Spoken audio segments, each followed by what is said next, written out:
अस्सलाम वालेकुम बच्चों, मेरे तमाम देखने वाले नाजरीन को मेरा सलाम। I am once again back with some new concepts of physics. बच्चों कुछ नई चीज़ें, कुछ नई बातें डिस्कस करनी है आज। उम्मीद है सब आप बखैरियत होंगे। कुछ नई बातें डिस्कस करने से पहले जो टॉपिक हमने लास्ट टाइम डिस्कस किया था उसमें मुझे याद पड़ता है, मैंने आपको एक सवाल ऐसा था, vector product bye rectangular component method. मैंने कहा था उसकी मैं एक एग्जांपल आपको करवाऊंगा, फिर उसके बाद आगे चलूँगा। सो मैं इस लेक्चर को स्टार्ट करूंगा उसी एक एग्जांपल से। ये सवाल एमसीक्यूज ये सवाल न्यूमेरिकल में कई दफ़ा पूछा गया कि क्रॉस प्रोडक्ट फाइंड करें या वेक्टर प्रोडक्ट फाइंड करें by using rectangular component method. तो मैंने आपको लास्ट टाइम जनरल तरीका एक बताया था डिटर्मिनेंट का, जिसमें मैंने कहा था IJ के लिखना है। वो सारा आप पिछले लेक्चर देख सकते हैं एक दफ़ा, उम्मीद है कि अवेलेबल होगा अभी, तो आप वो देख सकते हैं। एक दफ़ा वो जनरल मेथड देख लेंगे तो फिर आपको मेरा ये वाला लेक्चर अगला जो अभी आप सुनने जा रहे हैं वो आपके लिए बड़ा इजी हो जाएगा सुनना। So let's move towards the new lecture, that is let's move towards the new example जो मैं आपको आज क्रॉस और वेक्टर प्रोडक्ट की करवाने लगा हूं। सपोज कीजिए कि आपको जो वेक्टर ए गिवन है, जो वेक्टर ए आपको गिवन है that is 3i plus 4j plus 5k, right. अब आप देख सकते हैं कि मैंने यहां पे ax ay aj नहीं लिखा, बल्कि उनकी वैल्यूज लिख दी हैं 3 4 और 5। ij k is x y and z, right. और सिमिलरली जो वेक्टर b है आपके पास वो 2i प्लस j माइनस, या सिंपलिसिटी माइनस नहीं भी लगाता आप परेशान हो जाएंगे, प्लस 2k है, राइट। तो मेरे पास v वेक्टर भी आ गया और मुझे कहा यह जा रहा है कैलकुलेट a क्रॉस b। अब मैं ये a क्रॉस b बच्चों कैसे कैलकुलेट करूंगा? मेरे पास सिर्फ एक ही तरीका है क्रॉस b कैलकुलेट करने का, जिसे मैंने मैट्रिक्स डिटर्मिनेंट मेथड कहा था, तो मैं उसी को इस्तेमाल करूंगा अभी। सो देखिएगा जरा इधर, a cross b is equals to matrix determinant method बनाने के लिए बार्स लगाई। पहली रो मैंने आपको क्या सिखाई थी, क्या लिखनी है, i j and this one k। सो आपने पहली रो i j की लिखी, क्या ख्याल है, बात समझ में आती है? The next thing, the next row is कहा था ax ay aj के लिखें, तो ax ay और ac के लिखें। तो अब आप इसमें क्या लिखेंगे, ax क्या है इसमें, can you see here 3, so 3 4 and this one 5। यहां पे क्या लिखेंगे 2, j के साथ कुछ नहीं लिखा, that means j is having 1 as coefficient. यहां पे कोएफिशिएंट क्या है, 1 है, 1 और यहां पे 2। यहां पे बार क्लोज की ले जी, मेरे पास डिटर्मिनेंट बन गया। अब आपको मैंने सॉल्व करना सिखाया था, सबसे पहले क्या कहा था आपने, क्या करना है, ऊपर plus minus plus alternative science लिखने हैं, ये भी कर लिया। तो लो जी अगला काम करते हैं। फिर कहा था कि i के साथ प्लस लिख के उसे सॉल्व करना शुरू करें। जब i के साथ प्लस लिखेंगे i वाले कॉलम को और i वाली रो को छोड़ देना है, जो बाकी बचेगा उसे लिख लेना है 4 1 5 2, राइट बच्चों।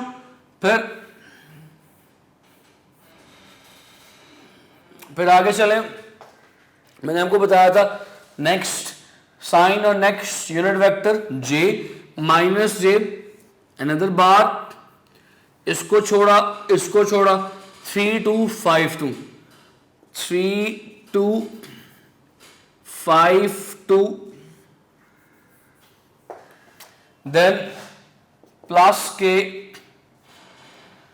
इसको और इसको छोड़े 3 4 2 1 3 2 4 1, राइट बच्चों। उम्मीद है कि आपको नजर आ रहा होगा। सॉल्व करें इसको अब सॉल्व कीजिए।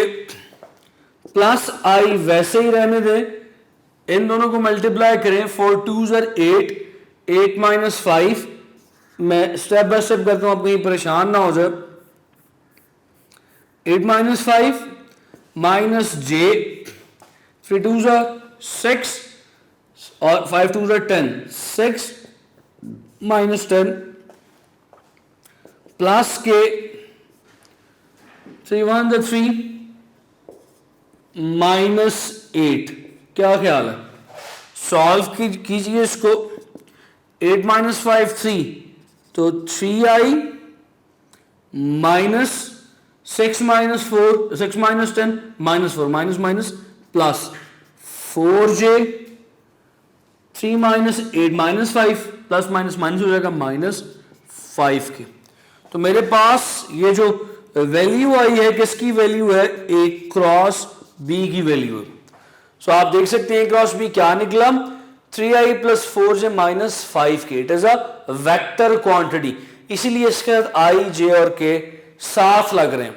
ये जो नया वेक्टर आया मेरे पास, this new vector is actually A cross B. तो this is how you multiply two vectors by using their rectangular components. So बच्चों ये तो मेरे पिछले टॉपिक की एक एग्जांपल थी जो मैंने आपको करवाई। अब इससे आगे निकलूंगा, आगे बढ़ूंगा। I move toward new topic that is torque.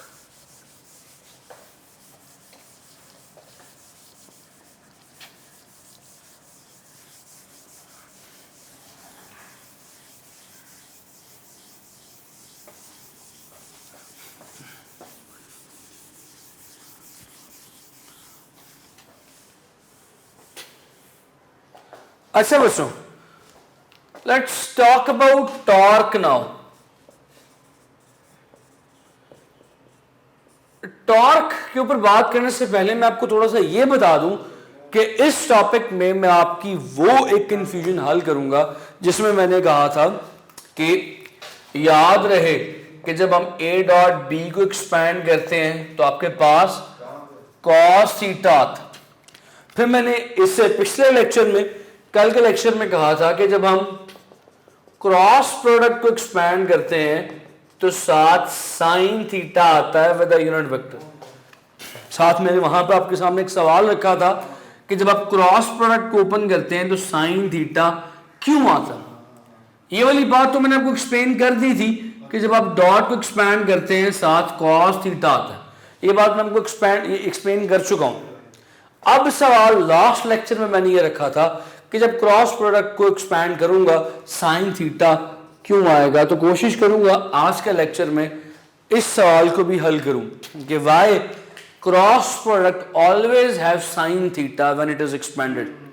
सो आगे चलते हैं, इस सवाल को हल करने की कोशिश करेंगे।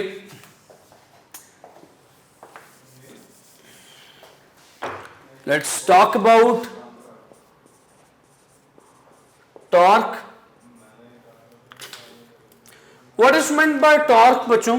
टॉर्क को छोटे होते आप कैसे डिफाइन किया करते थे, वैसे जैसे आप छोटे छोटे डिफाइन किया करते थे उसी डेफिनेशन को मैं लिखता हूं। सबसे पहले यहां पे it is turning effect of force. ये फोर्स का टर्निंग इफेक्ट है। ये वही डेफिनेशन है जो आप मैट्रिक में 9th क्लास में भी पढ़ के आए। It is the turning effect of force, right बच्चों। इसी के साथ अब आपको इसकी एक नई डेफिनेशन सिखाता हूं। Torque is also defined as cross product of moment arm and force. अभी मैंने आपको अगर याद हो तो लास्ट लेक्चर में, पिछले लेक्चर में एग्जाम्पल दी थी डॉट क्रॉस प्रोडक्ट की। मैंने कहा था कि अगर आप मोमेंट आर्म को मल्टीप्लाई करें, दिस इज मोमेंट आर्म को मल्टीप्लाई करें फोर्स के साथ आर क्रॉस एफ करें तो you will get another vector quantity that is torque. So it is also defined as, ये डेफिनेशन है टॉर्क की, the cross product of moment arm and force is called torque. अब अगर ये definition है तो इसे मैं एक्सपैंड करूं तो व्हाट आई विल गेट, क्या ख्याल है क्या आएगा?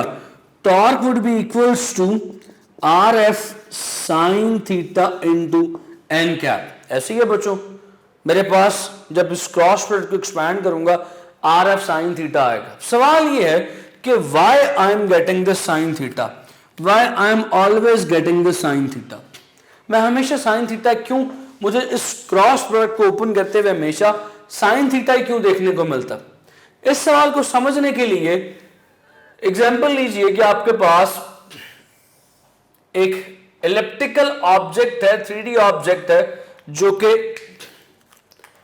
इस पॉइंट से फिक्स्ड है, पिवट है, यानी इस पॉइंट के गिर्द घूम सकता।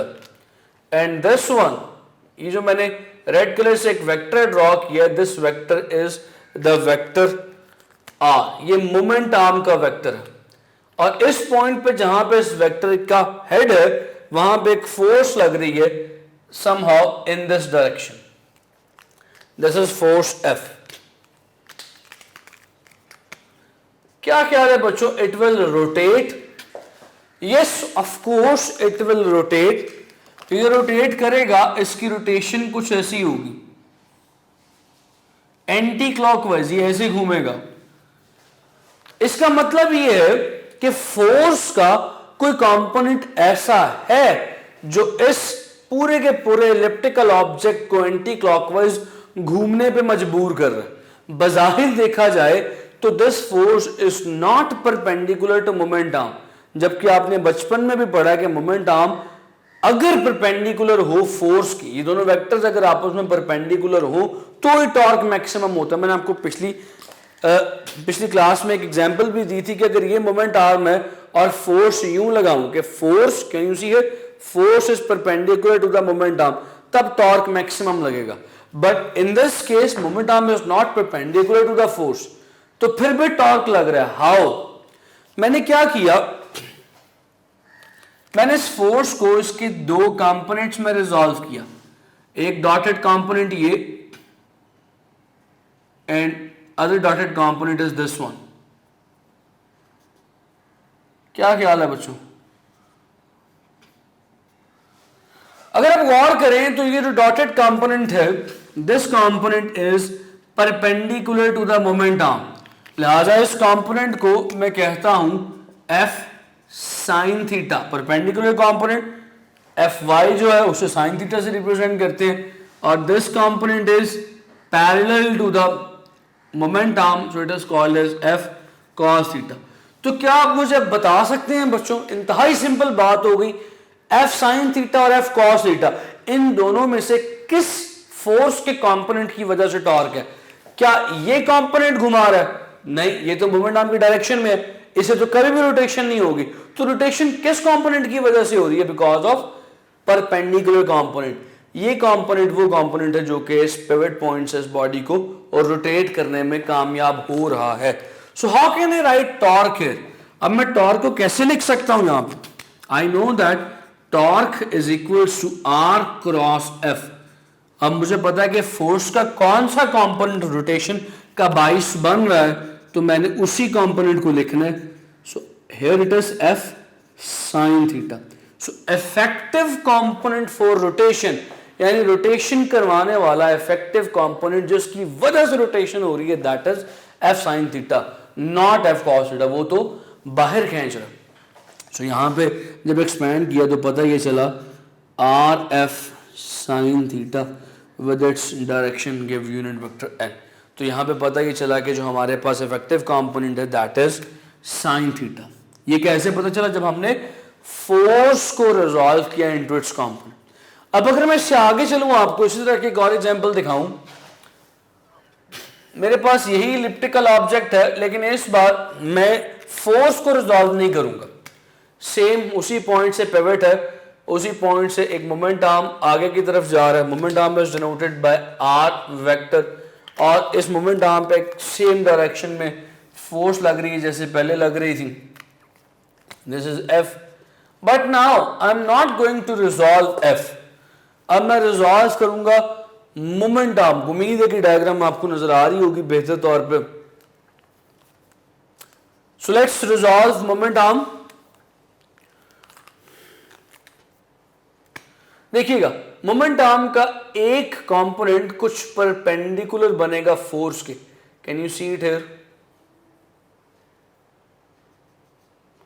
और एक कंपोनेंट बनेगा कुछ ऐसे ही फोर्स की डायरेक्शन में, लाइक दिस।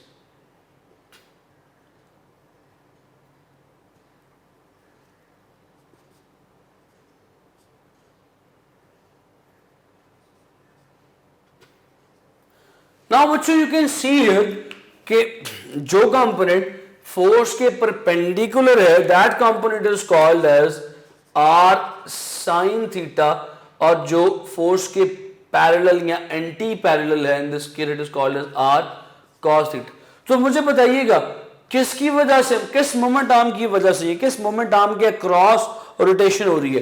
क्या आर क्रॉस थीटा के क्रॉस रोटेशन हो रही है? नहीं, बिल्कुल नहीं। रोटेशन तो किस मोमेंट आर्म की वजह से हो रही है? आर साइन थीटा की वजह से, because this one is perpendicular to the force. तो अगर मैं टॉर्क को दोबारा लिखूं यहां पे, torque is R cross F, it can be written as R which component of R, R sine theta into F. तो अगर एक्सपैंड किया जाए it becomes R F sine theta into N cap. So in both the cases, both cases में मेरे पास जो effective component है वो sine theta है। सो याद रखिएगा, जब भी दो वेक्टर्स का प्रोडक्ट लिया जाए, जुमले पे गौर करना है, थोड़ी सी पुरानी बातें भी याद करवाने लगूं। जब भी दो वेक्टर्स का प्रोडक्ट लिया जाए और जवाब एक स्केलर क्वांटिटी आए, it is known as dot product, it is known as scalar product. और उस सूरत में जो इफेक्टिव कंपोनेंट होता है that is cos theta, right बच्चों। इसके बरक्स दो वेक्टर्स को मल्टीप्लाई किया जाए और जवाब जो है दैट इज वेक्टर, दो वेक्टर्स को मल्टीप्लाई किया, जवाब भी एक वेक्टर क्वांटिटी है, इसे वेक्टर प्रोडक्ट कहेंगे या क्रॉस प्रोडक्ट कहेंगे। इस सिचुएशन में जो इफेक्टिव कंपोनेंट है वो हमेशा साइन होगा। So I have in detail discussed the properties or the characteristics of dot scalar product। उसकी भी 5-6 प्रॉपर्टीज लॉन्ग क्वेश्चन के रिस्पेक्ट से मैं आपको करवा चुका हूँ। फिर इसके बाद जो अगला टॉपिक था वेक्टर प्रोडक्ट, उसकी भी तमाम कैरेक्टरिस्टिक्स, तमाम प्रॉपर्टीज मैं इन डिटेल आपको करवा चुका हूँ। फिर साथ एक और लॉन्ग क्वेश्चन जो प्रोबेबल लॉन्ग क्वेश्चन है, यानी जिसकी प्रोबेबिलिटी है लॉन्ग में, इस कदर इंपॉर्टेंट नहीं है लेकिन कदर किसी हद तक इम्पॉर्टेंट हो सकता है पेपर में आने के लिए, दैट इज द टॉर्क। अब आप इसको अटेम्प्ट कैसे करेंगे? सबसे पहले ये will write down the definition मैं आपको किताब से बताता हूं, बल्कि ठहरिएगा, I have a book on page number 36 the definition is written there. Definition लिखी, दोनों डेफिनेशन लिखी जो मैंने आपको बताई है, एग्जाम्पल लिखी। एग्जाम्पल लिखने के बाद पेज नंबर 37 पे आइएगा, second paragraph, consider the torque due to a force. Can you see that paragraph? आप ये पैराग्राफ और इक्वेशन नंबर 2.27 आपकी किताब में इक्वेशन नंबर 2.27 लिखी हुई है, उस नीचे वाली 3 लाइनें, ये ऊपर वाला पैराग्राफ और ये नीचे वाली 3 लाइनें लिखेंगे, दोनों डायग्राम ड्रॉ करेंगे और ये फॉर्मूलाज लिखने के बाद क्या करेंगे? इसके बाद आपका क्या काम है? लॉन्ग क्वेश्चन बनाने के लिए सारा कुछ लिख लिया आपने। लॉन्ग क्वेश्चन बनाने के लिए, लॉन्ग क्वेश्चन में फुल मार्क्स हासिल करने के लिए अगला काम आप क्या करेंगे?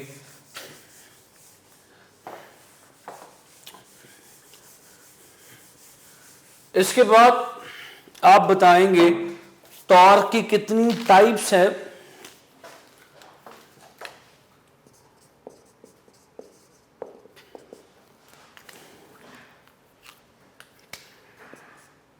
कितनी टाइप्स है जी टॉर्क की?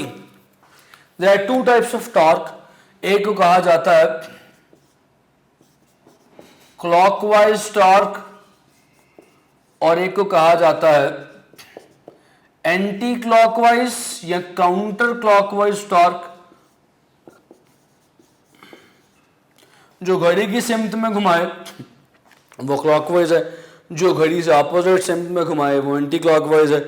फिर आप इसको बताएंगे कि जो क्लॉकवाइज टॉर्क है that is always taken as negative, conventionally उसे हमेशा नेगेटिव लिया जाता है।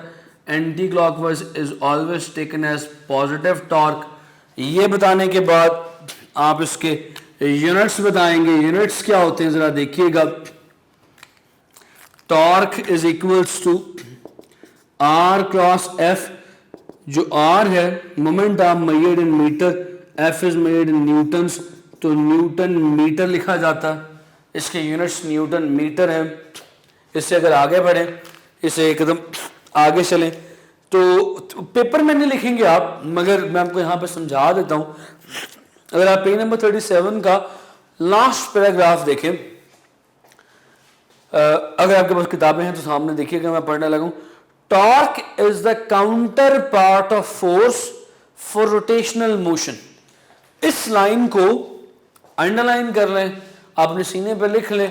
चैप्टर नंबर 5 जब मैं आपको पढ़ाऊंगा तो इस पॉइंट का, इस लाइन का रेफरेंस दूंगा कि यहां पे मैंने ये बात बताई थी, और चैप्टर नंबर 5 में उसे एक्सप्लेन करूंगा। दोबारा ये लाइन पढ़ता हूं। The torque is the counter part of force for rotational motion. इसका मतलब ये है कि जो काम फोर्स लीनियर मोशन में करती है, ये आखिरी 3 मिनट जो है ये अगर समझ में आ जाए तो बड़ी अच्छी बात है। मेरी कोशिश शुरू से ये होती है कि मैं अपने बच्चे को कॉन्सेप्चुअली चीज़ सिखाऊं। तो अगर ये पॉइंट समझ में आ जाए देन इट्स ओके। अगर नहीं समझ में आए तो नो प्रॉब्लम। ये आपको चैप्टर नंबर 5 में जब आपकी बेसिक थोड़ी सी बेहतर बन चुकी होंगी वहाँ पर डिटेल में करवाऊंगा। तो बताने में ये लगा था कि torque is the counter part of force and rotational motion से क्या मुराद है। जब आप 9th क्लास में थे तब आपने फोर्स को कुछ इस तरह से डिफाइन किया था। Force is that agency which moves or tends to move, which stops or tends to stop the moving body। कि भाई फोर्स एक ऐसी चीज है, एक ऐसी ताकत है, एक ऐसी चीज, एक ऐसी शय का नाम है जो रुकी हुई चीज को चला दे या चलाने की कोशिश करे, या चलती हुई चीज को रोक दे या रोकने की कोशिश करे। अब इसी तरह टॉर्क एक ऐसी शय का नाम है जो किसी रुकी हुई चीज को घुमा दे या घुमाने की कोशिश करे, और किसी घूमती हुई चीज को रोक दे या रोकने की कोशिश करे। इन सिंपल वर्ड्स, टॉर्क वही काम करता है जो काम फोर्स लीनियर मोशन में करती है। स्ट्रेट लाइन मोशन में जो काम फोर्स करती है, टॉर्क वही काम सर्कुलर मोशन में करता है। तो यूं समझ लीजिए कि टॉर्क जो है फोर्स का मुतबादिल है इन सर्कुलर मोशन। उम्मीद है कि ये बातें काफ़ी ड्राई हो चुकी हैं, तो बजाय आपका मज़ीद आगे टाइम लिया जाए, आपको टाइम देता हूँ, आप ये चीज़ें यहाँ पे डाइजेस्ट करें, इन्हीं चीज़ों को सोचिए, समझिए, और मुझे इजाज़त दीजिए अगले लेक्चर तक के लिए। बिकॉज अगले लेक्चर में मैंने कुछ बहुत अहम कॉन्सेप्ट्स के साथ हाजिर होना है, जिन कॉन्सेप्ट्स के अंदर मुझे आपको इक्विलिब्रियम के ऊपर फुल ग्रिप देनी है, जिसमें आपने इक्विलिब्रियम का जो कॉन्सेप्ट है, जो इस चैप्टर का जो लास्ट कॉन्सेप्ट है इक्विलिब्रियम का, जिसके ऊपर आपकी मुकम्मल ग्रिप होनी चाहिए, मुझे आपको वो सिखाना है। MCQs के हवाले से बहुत सवाल वहाँ पे बनते हैं। एंट्री टेस्ट के पॉइंट ऑफ व्यू से इक्विलिब्रियम बहुत इंपॉर्टेंट टॉपिक है, और इसी के साथ ही साथ एंट्री टेस्ट तो हो गया, बोर्ड में शॉर्ट क्वेश्चंस के हवाले से इक्विलिब्रियम बहुत इंपॉर्टेंट टॉपिक है। न्यूमेरिकल्स ट्रिकीस्ट तरीन, क्रिटिकल तरीन न्यूमेरिकल जो आपकी एक्सरसाइज में मौजूद है वो इसी इक्विलिब्रियम के कॉन्सेप्ट में है। तो अगली बार भी अपने आपको रिलैक्स करके इजी हो गया कि मूवी शूवी देख के अपने माइंड का बर्डन इजी करके आइएगा, सो दैट हम इक्विलिब्रियम के टॉपिक को आगे लेके चलें। बड़ा सिंपल सा टॉपिक है, टॉपिक इंतहाई सिंपल है, कॉन्सेप्ट इंतहाई सिंपल है। When you will get those concept, तो यकीन कीजिए कि आप सारे न्यूमेरिकल्स, तमाम चीज़ें खुद ब खुद सॉल्व करेंगे। This is my promise to you.